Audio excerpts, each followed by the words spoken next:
Hey everybody, welcome to this week's virtual garden story time with me, Miss Elizabeth from the J.C. Roston Arboretum.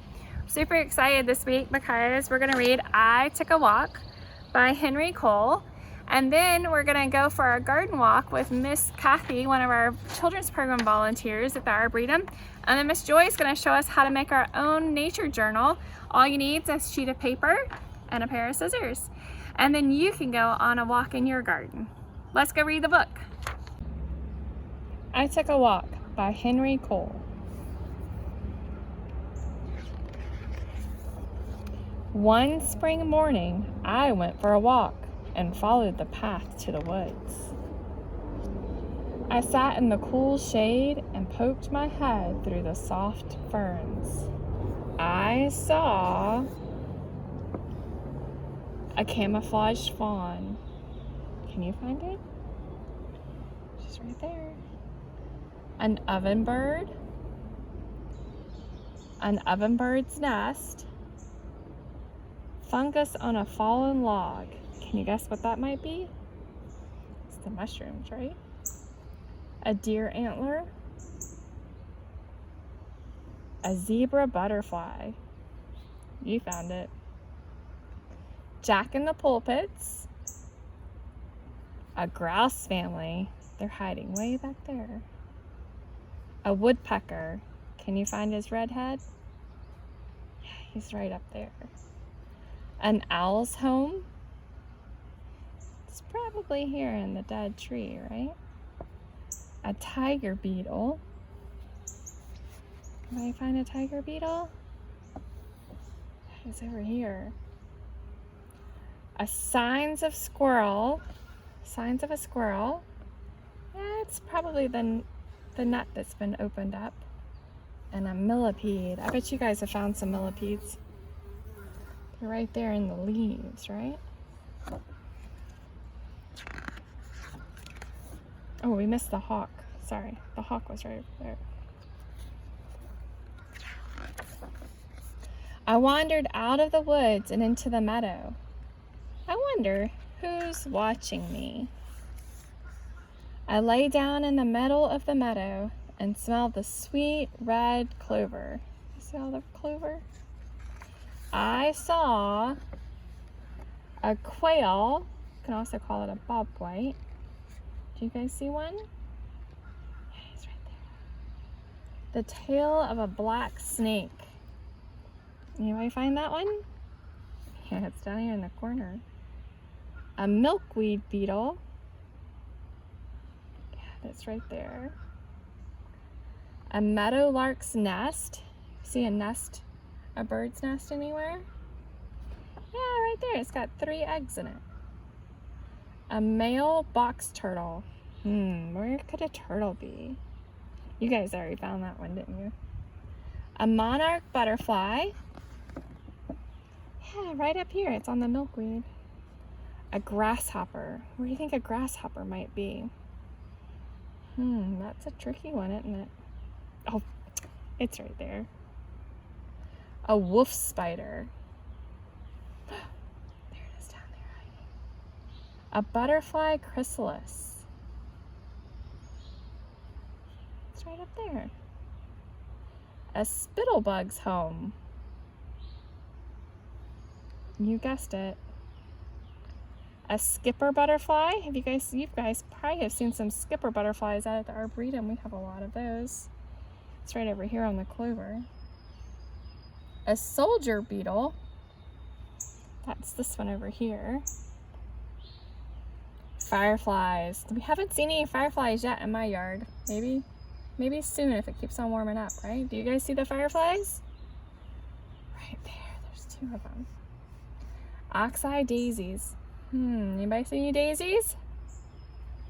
They're over here. And then the milkweed. Where do you think the milkweed might be? That's right, with the monarch butterfly, because monarchs really like milkweed. Good job.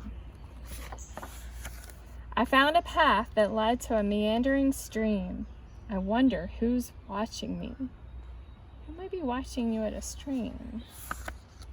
I sat on the bank of the stream and brushed aside the spice bush leaves, I saw, ooh, pretty, bank swallows. Those are the birds right here. And then the nest are probably those holes in the bank there. Does anybody see a green snake? Yeah, right there. It's like the plants. Oh, and a wood duck family. Where might the wood duck family be? Yep, right there. She's got 1, 2, 3, 4, 5, 6, 7, 8 little baby ducks. Kingfisher. Kingfisher, I'll give you a hint, is actually a type of bird. Yeah, right up there. A morning cloak butterfly. There's 3 butterflies I see. I wonder which one's the morning cloak. Yep, you guessed that one. There's the morning cloak. A mayfly. There it is down here. A spice bush butterfly. Yep, it's this one right here. And then this is the tiger swallowtail butterfly. Can you find a paper wasp nest? It's hiding up in one of the trees, to give you a hint.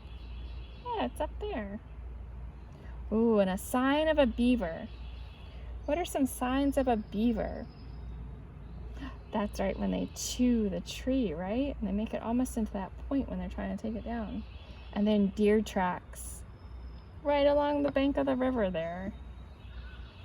They must have come and gotten some water, right?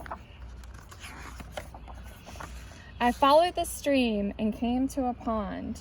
I wonder who's watching me. I sat quietly at the edge of the pond and peered through the tall cattails. I saw a grebe on her nest. There she is. A heron. Pretty sure that's the heron. It doesn't look like the herons that I see at our ponds, but that's a different type of a heron. Whirligig beetles. Yeah, they're in the pond there. Those are really fun to watch, especially we have some of those in the ponds at the Arboretum. They're super fun to watch. A bluegill. And I'll give you a hint, it's a type of fish. Do you see any fish? Yeah, he's one of the big fish right there. Tree swallows, that's a type of bird. They're up here. A rail. I had to look this one up too. It's another type of a bird. It's right here. A painted turtle. Where might a painted turtle be? He's taking a swim. A damselfly. Do you see a damselfly anywhere? Yeah, here it is, right here. A marsh wren's nest. It's pretty neat looking, isn't it? Woven around the cattails. A yellow iris. You found that one quick. And a dragonfly. Yeah, there's a dragonfly. You can see the difference between a damselfly and a dragonfly. They both have those long skinny bodies.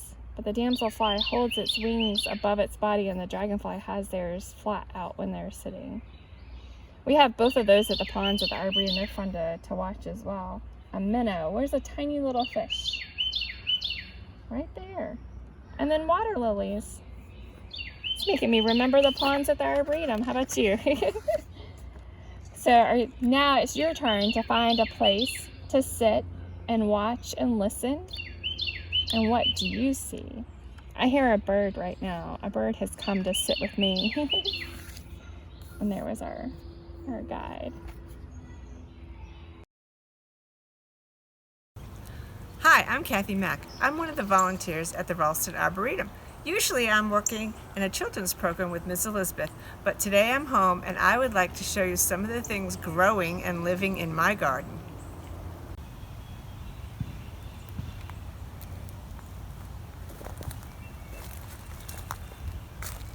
These are the pop-up greenhouses where I grow my flowers for the summer. This one is covered. And let's look in this one and see what's growing.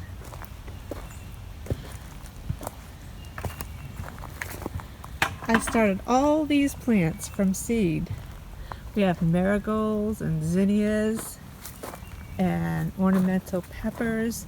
It is so much fun to grow things from seed. I love peonies. They are one of my favorite flowers. This is called garden treasure, and it is a treasure in my garden. Look at this one. This one is called Festiva Maxima, and it smells so good. It came from my mom's garden. A treasure I will always have. These are two of my favorite flowers. They are the flowers of the pitcher plant that live in bog gardens. They look like parachutes, don't they? These snapdragons have been some of my favorite flowers this winter. Look how colorful they are. If we walk along here, this is my shade garden, where all kinds of plants live. Hosta, acerums, all plants with different color foliage, different color leaves. Oh, and there's a girl in my garden. There she is.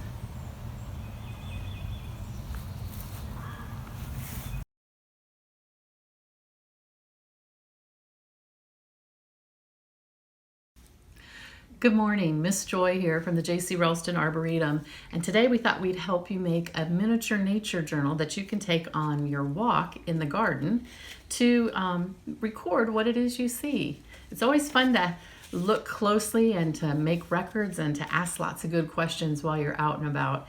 And a nature journal is one of the ways that can help you really engage with the garden and think about what it is you're seeing. So all you'll need today is to print out the single piece of paper from the PDF that we've provided in the link. It's just printed on 8.5 by 11 paper on one side. And once you've had that printed and you get a pair of scissors, you're all set to go. It's a little bit of magic, actually. All right, so the first thing we're going to do after you've printed your paper is we're going to fold it lengthwise. It doesn't really matter if the printing is on the inside or the outside, but for now we'll put it on the outside. And you're going to want to crease, make as even of creases as you can, and try to line all the paper up each time we make a fold. This is a little bit like an origami project. So once you have the crease lengthwise, you're going to take that long, the length of it, and now you're going to fold it in half this way. And again, you're going to line up the corners. The more you can line up the corners and make a nice long crease, the better. And then you're going to do that one more time.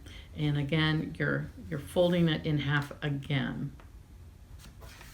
Now you're starting to see the actual size that your booklet's going to be. It's a tiny little thing, but it's fun to have a little piece of paper or a little booklet that you can draw on while you're out in the garden. Once you've got that crease good, now you're going to open the entire piece of paper up, all the way back to the beginning. All right. Now with the printing on the top, you're going to now, now with the printing on the table, you're going to now pull the piece of paper to you this way, and you're going to again kind of reinforce that crease so that it's folded in half this way, in that direction. And this is where the scissors come in. Now you can see that you've got kind of folded here a T, and with the fold toward you, so see the fold is at the top, you're going to cut from the folded line here straight down to the middle of that T. So what you're doing is you are making a slit in the paper, and you don't want to go any further than halfway down. So you can kind of see now that there's a slit in the paper, and if you open it all the way up, you'll see this is kind of what you'll have. You want that cut right in the middle, but not all the way to the ends. And now we're going to get to the final part now. You're going to fold it again long ways, lengthwise. And with the fold at the top, you're going to push your hands toward each other. And as you do, you'll start to see a diamond or a square appear. And that's when you know you're on the right track. So just keep pushing your hands toward each other, keeping that fold, And you'll see that then you end up with this. And again, don't worry about any of the print yet. But now you are going to spot that title, A Walk in the Garden, and that's going to be your cover. So once you have this, now you're going to fold it so that you get that title on the front cover.